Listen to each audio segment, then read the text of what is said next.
Assalamualaikum warahmatullahi wabarakatuh. Ketemu lagi dengan saya dalam mata kuliah konversi biomasa. Jadi pada pertemuan kemarin kita sudah belajar tentang teknologi konversi yang secara garis besar dibagi menjadi dua, yaitu ada konversi secara termokimia dan konversi biokimia. Nah, pada kesempatan kali ini kita akan belajar bab selanjutnya, yaitu tentang supply chain management biomasa.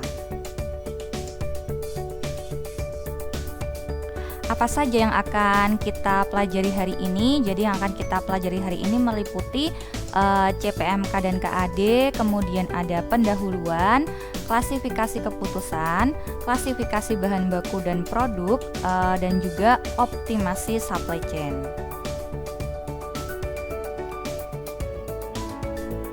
Capaian pembelajaran mata kuliah konversi biomasa yaitu mahasiswa dapat memahami, menjelaskan, dan menguasai konsep konversi biomasa.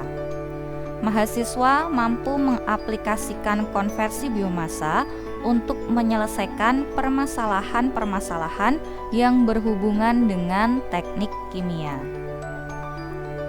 Untuk kemampuan akhir yang direncanakan yaitu mahasiswa mampu memahami, identifikasi masalah, dan analisis masalah yang berkaitan dengan materi supply chain manajemen biomasa.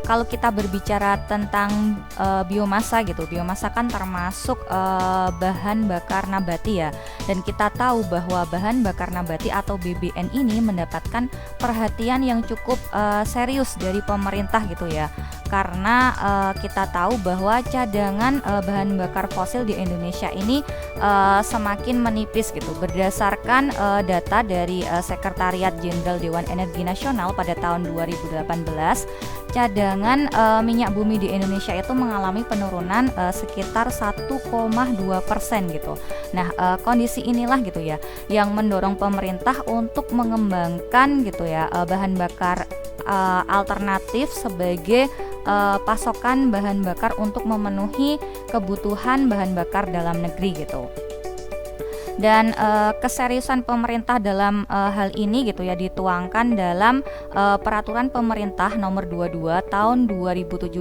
tentang Rencana Umum Energi Nasional Dalam peraturan tersebut dijelaskan bahwa konsumsi energi baru terbarukan atau EBT pada tahun 2025 nanti itu ditargetkan sebesar 23%.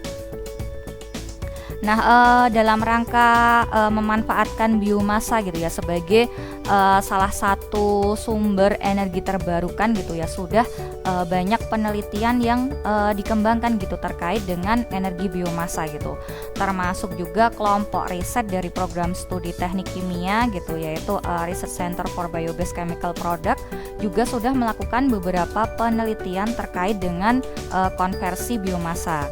Hal ini tentunya sejalan dengan visi prodi kita, yaitu menjadi lembaga yang unggul, berdaya saing, dan memiliki reputasi dalam pengembangan ilmu dan teknologi berwawasan lingkungan di bidang proses industri kimia berbasiskan biomasa yang mengacu pada potensi wilayah Selain itu pengembangan dari konversi biomasa ini juga merupakan salah satu bentuk partisipasi kita sebagai kalangan sivitas akademika untuk mendukung program pemerintah dalam mengembangkan energi baru terbarukan atau EBT, dan juga sekaligus sebagai wujud rasa syukur kita karena kita dianugerahi sumber daya alam yang melimpah dan juga beraneka ragam terutama di wilayah kita yaitu di daerah Jember, sehingga hal tersebut sangat mendukung bagi kita untuk mengembangkan konversi biomasa. Nah, namun demikian kita tahu bahwa pengembangan untuk proses dan teknologinya saja tidak cukup. Kita juga harus tahu bagaimana mengembangkan supply chain manajemen biomasa itu yang efisien gitu, sehingga nanti produknya itu bisa berkelanjutan. Nah, kalau kita berbicara tentang beberapa energi baru terbarukan gitu ya, selain dari energi biomasa, kita juga tahu ada energi angin, ada juga energi matahari gitu. Kalau energi angin dan energi matahari ini bisa kita sebut gitu ya, termasuk yang straightforward, artinya gitu ya, sumber energinya gitu ya dari alam itu langsung dikirimkan ke fasilitas teknologi pengkonversinya. Sementara gitu ya untuk bahan baku biomasa gitu ya, di sini cenderung lebih sulit gitu ya, atau lebih rumit gitu dalam pendistribusian bahan bakunya ke sistem konversi energi gitu. Karena kita tahu biasanya untuk bahan baku biomasa itu kan sumbernya dari beberapa lokasi, sehingga harus dikumpulkan terlebih dahulu sebelum diangkut menuju ke fasilitas teknologi konversi. Kalau kita lihat pada gambar ini ya, prosesnya yaitu biomasa gitu. Di sini contohnya mungkin beberapa tanaman, kemudian nanti kita panen. Setelah dipanen itu nanti akan melalui proses pre-processing gitu. Nah, di sini pre-processing ini meliputi ini ya, untuk memisahkan lignin, selulosa dan hemiselulosa. Di sini nanti yang akan kita gunakan adalah selulosanya, kemudian dengan bantuan enzim nanti selulosanya akan diubah menjadi gula. Setelah menjadi gula, nanti dengan bantuan mikroorganisme gitu akan difermentasi sehingga menghasilkan biofuels. Nah, biofuels di sini bisa bioetanol, biobutanol, atau mungkin berbentuk energi yang lainnya seperti itu. Nah, di sini nanti akan dimanfaatkan gitu ya sebagai bahan bakar dari berbagai transportasi, baik itu transportasi darat maupun transportasi udara. Nah, kalau kita lihat dari siklus ini ya hasil dari pembakaran dari bahan bakar tersebut kan menghasilkan karbon dioksida. Namun karbon dioksida tersebut nanti akan gitu ya dikembalikan ke alam dan digunakan oleh tumbuh-tumbuhan untuk fotosintesis dengan bantuan sinar matahari. Jadi di sini karbon dioksida gitu yang dikeluarkan atau yang dihasilkan dari pembakaran energi biomasa tadi gitu ya, sebanding dengan jumlah karbon dioksida yang dibutuhkan untuk fotosintesis. Maka di sini biasa disebut gitu ya bahwa untuk energi biomasa ini termasuk karbon netral. Nah, kemudian kita akan belajar yang selanjutnya tentang supply chain. Sebenarnya supply chain itu apa sih? Nah, supply chain ini merupakan serangkaian aktivitas gitu ya, yang berhubungan dengan distribusi suatu barang atau jasa, mulai dari proses penyediaan bahan bakunya, kemudian proses produksinya gitu ya, sampai nanti jadi suatu produk yang akan didistribusikan kepada konsumen. Kemudian tujuan dari supply chain ini apa? Nah, tujuannya yaitu untuk meningkatkan produktivitas total perusahaan, baik itu melalui optimalisasi waktu, lokasi maupun aliran kuantitas bahan. Kemudian supply chain yang baik untuk biomasa itu seperti apa? Nah, supply chain yang baik untuk biomasa itu artinya bisa menyediakan pasokan bahan baku gitu ya secara konstan dan terpercaya, sehingga bisa mengurangi risiko terutama terhadap modal gitu. Jadi kalau kita berbicara tentang fasilitas konversi dari biomasa itu kan biasanya berskala besar, sehingga membutuhkan modal awal yang tidak sedikit. Padahal kita tahu bahwa untuk mengembalikan modal awal itu membutuhkan waktu yang relatif lama, sehingga di sini gitu ya ketersediaan bahan baku secara berkelanjutan itu benar-benar harus dipertimbangkan ya, terutama nanti akan mempengaruhi dari faktor risiko modal seperti itu. Nah, selain itu gitu ya, kita tahu bahwa supply chain biomasa ini dampak terhadap lingkungannya itu juga menjadi salah satu pertimbangan gitu. Sebagai contoh gitu ya, kalau perencanaan yang buruk pada proses pemanenan tanaman gitu ya sebagai bahan baku biomasa, hal tersebut bisa menimbulkan kerusakan pada lingkungan. Jadi di sini benar-benar gitu supply chain harus disusun sebaik mungkin dan seefisien mungkin.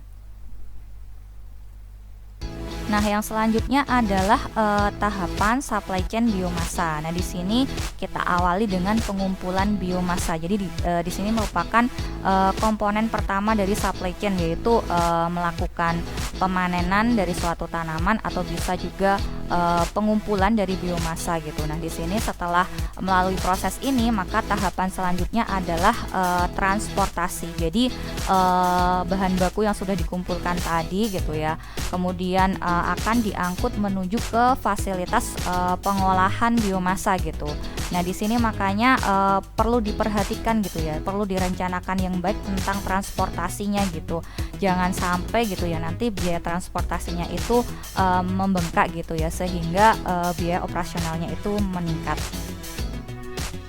Kemudian tahapan yang selanjutnya adalah pengkondisian. Jadi kalau kita menggunakan bahan baku biomasa gitu, sebelum diproses itu perlu dikondisikan terlebih dahulu atau kita siapkan terlebih dahulu. Nah, penyiapannya itu gitu ya meliputi bisa juga menyamakan ukurannya gitu. Misalkan mau dibuat dalam ukuran yang sama, misalkan 80 mes atau mungkin 100 mes. Kemudian biomasa itu juga identik memiliki kandungan air gitu ya yang cukup tinggi. Jadi di sini perlu juga proses pengeringan gitu ya, terutama kalau nanti teknologi konversi yang akan kita gunakan itu adalah teknologi konversi yang berbasis termokimia. Nah, yang selanjutnya adalah pengecekan atau quality control gitu ya. Nah, setelah sampai di fasilitas pengolahan atau fasilitas konversi energi biomasa tadi gitu ya, bahan bakunya di sini akan dicek gitu, apakah sesuai dengan spesifikasi dari teknologi yang digunakan. Kalau misalkan sudah sesuai, maka nanti berarti bahan baku tersebut gitu ya bisa diproses, karena kita tahu bahwa untuk teknologi-teknologi tertentu itu kan dioperasikan gitu ya pada kondisi tertentu. Jadi di sini spesifikasi dari bahan baku itu juga sangat perlu untuk diperhatikan. Terus tahapan yang selanjutnya adalah penyimpanan. Jadi di sini penyimpanan ini untuk mengantisipasi ya agar suplai atau penyediaan dari bahan baku biomasa tersebut bisa terjadi secara berkelanjutan. Karena kita tahu ya ada beberapa faktor yang mungkin bisa mengganggu penyediaan dari biomasa. Misalnya gitu ya, waktu panennya berubah atau mungkin hasil panennya itu menurun gitu ya. Bisa juga gitu hambatan di sistem transportasi dan lain sebagainya. Nah, di sini ada beberapa parameter dalam supply chain gitu. Misalkan untuk kategori kuantitas di sini beberapa parameter yang bisa kita gunakan diantaranya adalah bahan baku dan hasil proses, kemudian ada juga efisiensi recovery, alokasi produk dan koproduk, aksesibilitas dan laju ketersediaan bahan baku, laju konversi proses produksi, kapasitas penyimpanan, keseimbangan material. Sedangkan untuk kualitas, nah di sini beberapa parameter untuk kualitas sendiri itu untuk yang kandungan bahan baku gitu ya. Di sini meliputi kandungan abu, kemudian kandungan air. Nah, kita tahu ya pada pokok bahasan sebelumnya kita sudah membahas bahwa bahan baku biomasa yang memiliki kandungan air yang tinggi itu cenderung lebih cocok kalau kita proses secara biokimia gitu. Kemudian komposisi, struktur, densitas, waktu panen, kemudahan untuk dibentuk gitu ya, kemudahan untuk dihancurkan, karena kita tahu ya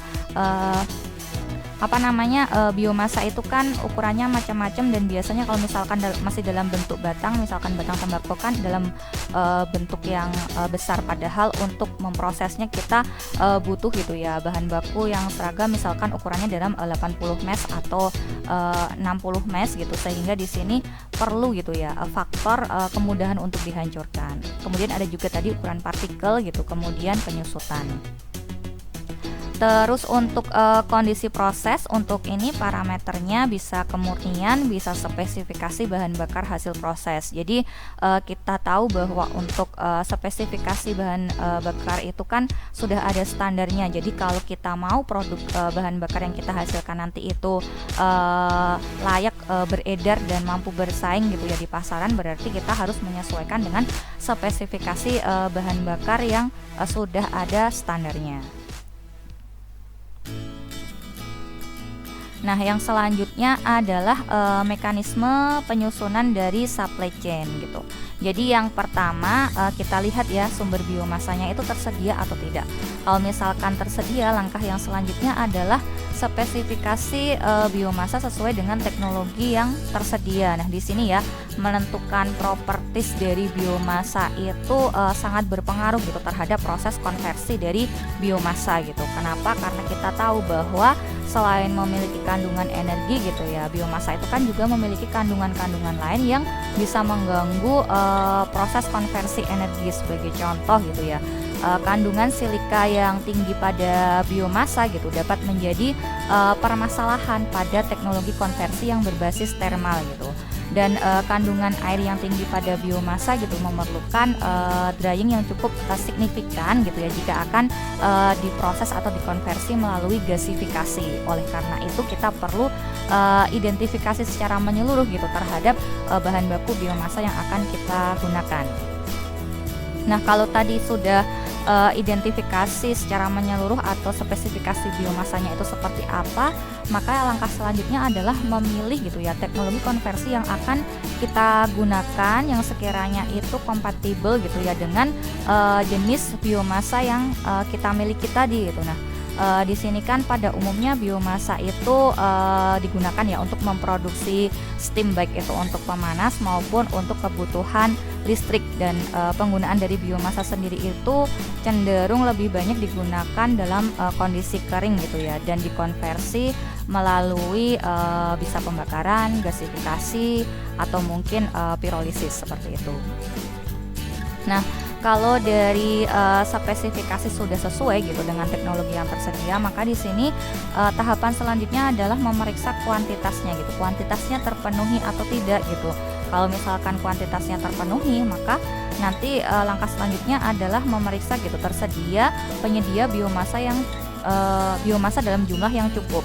Kalau misalkan kuantitasnya tadi tidak memenuhi, maka bisa menggunakan kombinasi beragam biomasa. Dan nanti kalau seperti ini, maka siklusnya kembali ke awal sini. Kita kembali ke sini, tadi kalau sudah memenuhi dari segi kuantitas, maka tadi memastikan bahwa tersedia penyedia biomasa dalam jumlah yang cukup gitu. Nah, di sini evaluasi ketersediaan bahan baku biomasa itu sangat penting gitu ya, karena di sini akan mempengaruhi dari teknologi konversi yang akan digunakan dan juga energi yang dibutuhkan. Jadi kalau misalnya di sini dengan konversi gitu ya 9 galon etanol per ton jerami gitu dengan kapasitas produksi itu 10 juta galon, maka kita akan membutuhkan kurang lebih gitu ya bahan baku biomasa jerami itu sebanyak 110.000 ton. Nah, kalau dari ketersediaannya mencukupi, kemudian kita cek gitu secara ekonomi layak atau tidak gitu. Nah, di sini ya secara ekonomi itu mulai dari serangkaian proses pengumpulan, transportasi gitu maupun proses-proses yang lain gitu, kira-kira itu membutuhkan biaya yang banyak atau tidak, dan ketika nanti kita produksi itu gitu ya, itu bisa menghasilkan energi yang profitable atau tidak gitu ya. Kalau misalkan penyediaan atau suplai biomasa itu berasal dari daerah gitu ya yang medannya cukup susah gitu, atau mungkin akses jalannya kurang memadai, itu kan dari segi transportasi membutuhkan biaya yang sangat mahal gitu. Kalau dan hal tersebut tentunya akan mempengaruhi dari harga jual produk. Padahal kita tahu ketika kita menghasilkan suatu produk gitu, harapannya produk tersebut bisa bersaing dengan produk yang serupa di pasaran gitu ya. Makanya di sini kelayakan dari ekonomi itu sangat penting untuk diperhatikan. Sebagai contoh gitu ya, untuk harga bioetanol generasi pertama gitu ya pada tahun 2019 di Indonesia itu harga jualnya sekitar Rp10.000. Sementara kalau di Amerika itu harga jualnya sekitar 5.000 untuk generasi pertama. Nah, kalau di situ kita bersaing gitu ya dengan harga dari bioetanol di Amerika, tentunya kita sudah kalah gitu ya, karena harga kita lebih mahal. Padahal kita tahu bahwa konsumen itu kan secara naluriah gitu ya biasanya memilih produk yang sama gitu ya, produk dengan kualitas yang sama dengan harga yang lebih murah dan terjangkau. Nah, kalau sudah layak secara ekonomi, maka tahapan yang berikutnya yaitu kita harus memeriksa gitu, bahan baku tersebut tersedia secara berkelanjutan atau tidak. Jadi di sini faktor sustainability dari bahan baku biomasa itu menjadi faktor yang benar-benar harus dipertimbangkan gitu. Kalau misalkan dari faktor ketersediaannya itu bisa tersedia dalam jumlah yang berkelanjutan gitu ya, maka nanti baru bisa kita proses ke tahapan berikutnya, yaitu kita ke proses teknologi konversinya. Nah, kurang lebihnya untuk mekanisme supply chain seperti itu. Nah, di sini ya kalau kita berbicara tentang supply chain management gitu yang baik, itu kan membutuhkan keputusan-keputusan gitu ya, baik itu terkait dari aliran informasi, kemudian dari produk maupun pendanaan gitu, sehingga keputusan-keputusan itu kalau di sini dapat dibagi gitu ya, atau dikategorikan menjadi 3, ada strategi atau desain supply chain, kemudian perencanaan supply chain, dan operasional dari supply chain. Yang pertama, strategi atau desain supply chain. Jadi pada tahapan ini gitu, perusahaan yang akan menyusun supply chain ini memutuskan gitu bagaimana merancang keseluruhan proses dalam supply chain.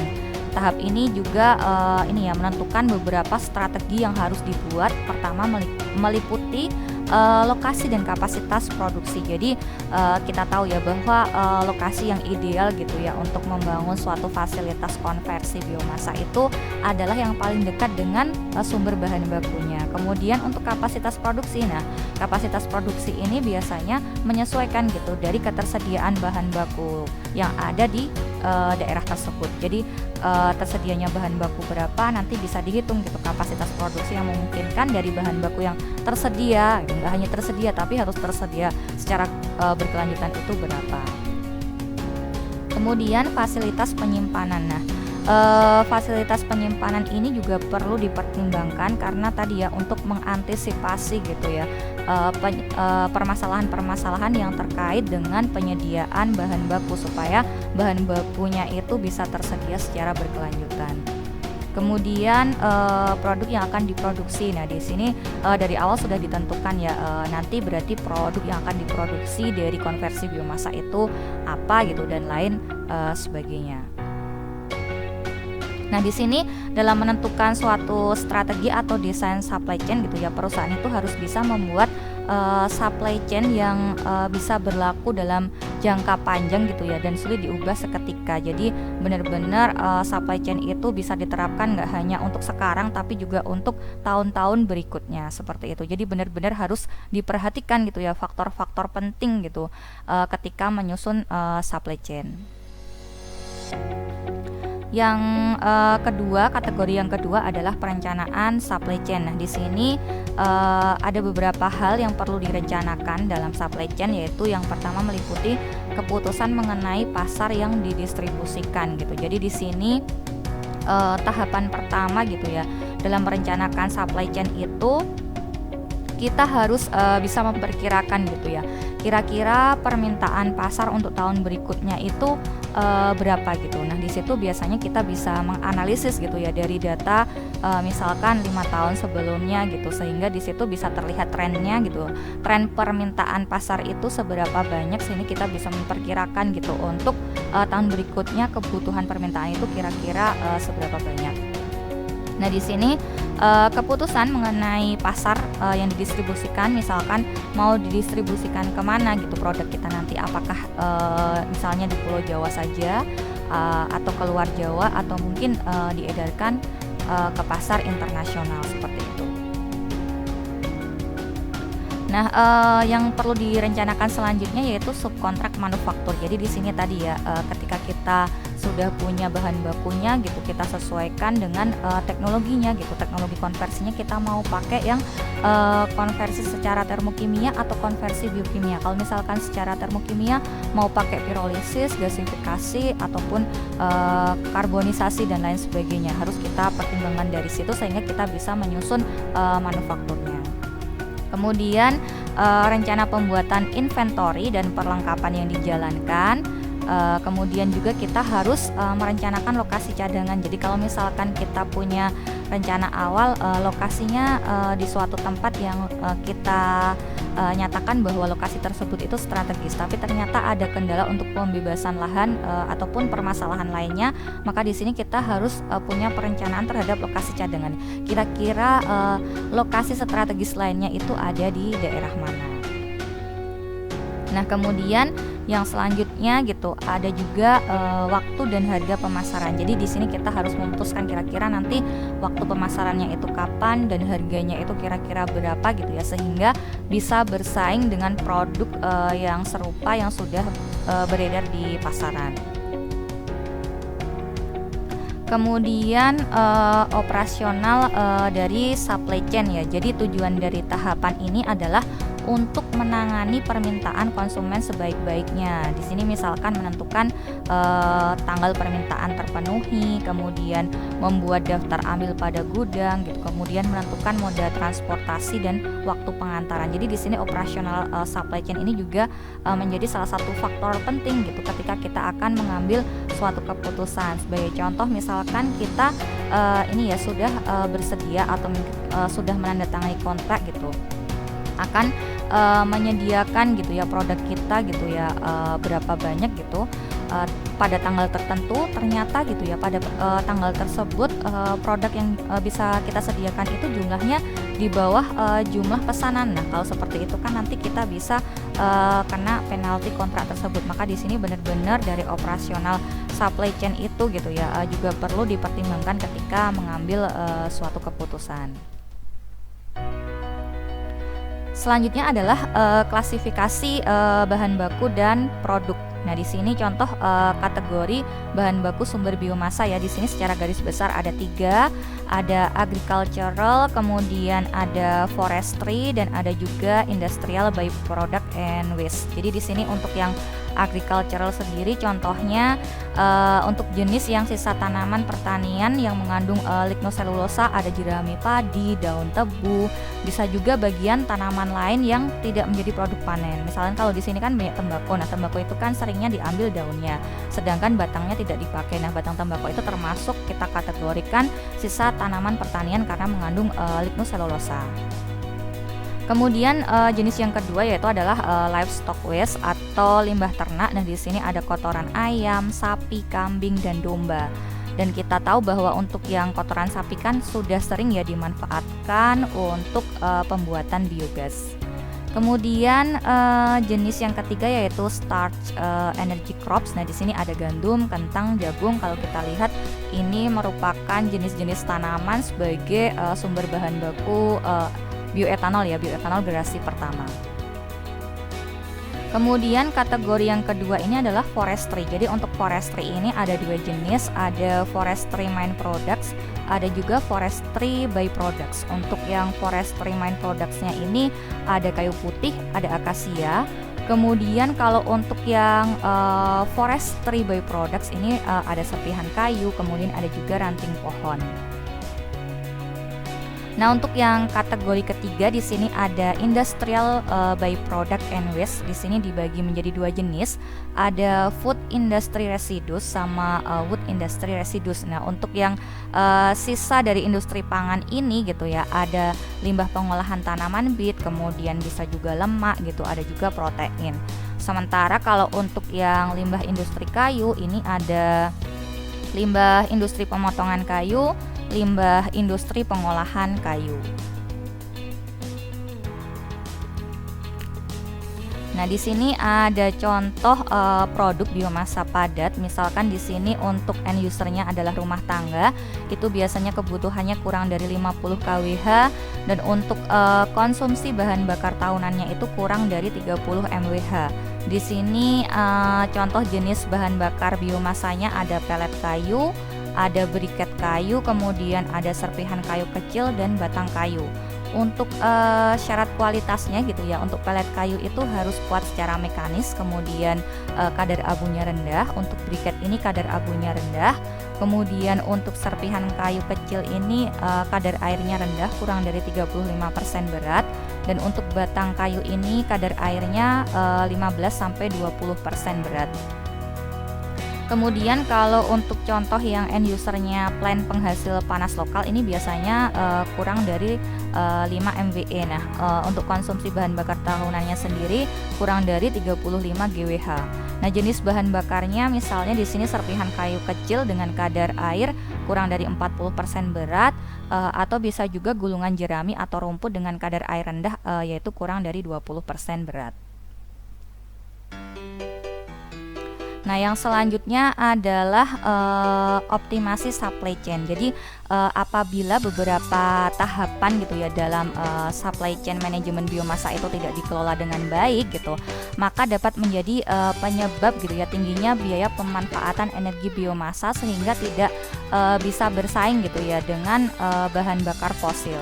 Selain itu, variasi ketidakpastian dari beberapa komponen supply chain, misalnya sifat bahan, kemudian ada juga kondisi ekonomi ataupun fluktuasi pasar, itu kan sangat mempengaruhi energi yang diproduksi serta biayanya gitu. Maka di sini perlu dilakukan optimasi supply chain dari biomasa gitu.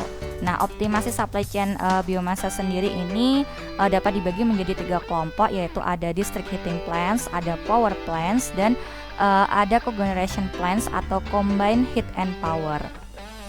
Nah, untuk yang district heating plants ini gitu ya, pada tipe ini sistem pemanasan itu dapat menggunakan berbagai macam sumber energi, baik itu dari energi fosil maupun dari bahan bakar energi baru terbarukan gitu. Nah, biaya pembangkitan dari energi ini ya dalam suatu wilayah itu berhubungan gitu ya dengan transportasi dari biomasanya, kemudian lokasi dari pembangkitnya gitu, teknologi yang digunakan serta skala produksinya.